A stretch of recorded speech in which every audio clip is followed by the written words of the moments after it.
नमस्कार आणि आपण पाहत आहात लोकहित लाईव्ह न्यूज चॅनल, आवाज सर्वसामान्य जनतेचा।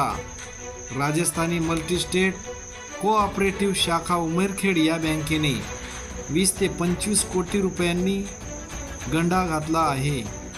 त्यामुळे प्रहार जनशक्ती पक्षाच्या वतीने उमरखेड पोलीस स्टेशन येथे आज दिनांक 1 जुलै 2024 रोजी तक्रार दाखल करण्यात आली आहे। लोकहित लाईव्ह न्यूजसाठी विजय कदम।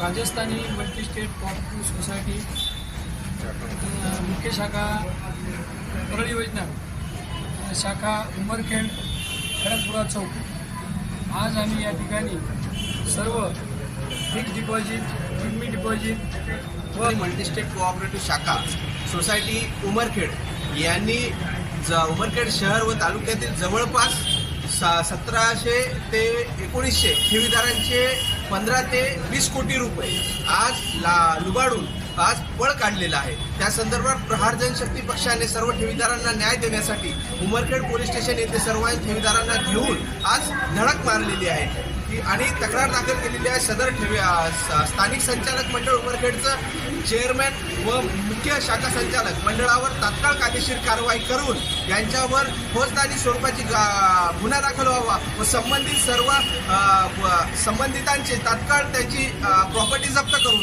प्रॉपर्टीतून येणारा पैसा हा ठेवीदारांना त्यांच्या ठेवी परत करावी अशी ही मागणी केलेली आहे। येत्या चालू असणाऱ्या पावसाळी अधिवेशनात प्रहार जनशक्ती पक्षाचे प्रमुख माननीय बच्चूभाऊ कडू हे सदर उमरखेड शाखा उमरखेड येथील ठेवीदारांचे व तसेच तालुक्यातील ठेवीदारांचे प्रश्न येत्या अधिवेशनात आवाज उचलेल असा आम्हाला शब्द सुद्धा दिलेला आहे। त्यामुळे आम्ही प्रहार जनशक्ती पक्षामार्फत येत्या काळात जर ठेवीदारांना न्याय नाही मिळाला तर तीव्र आंदोलन करू असा इशारा सुद्धा सदर निवेदनात दिलेला आहे।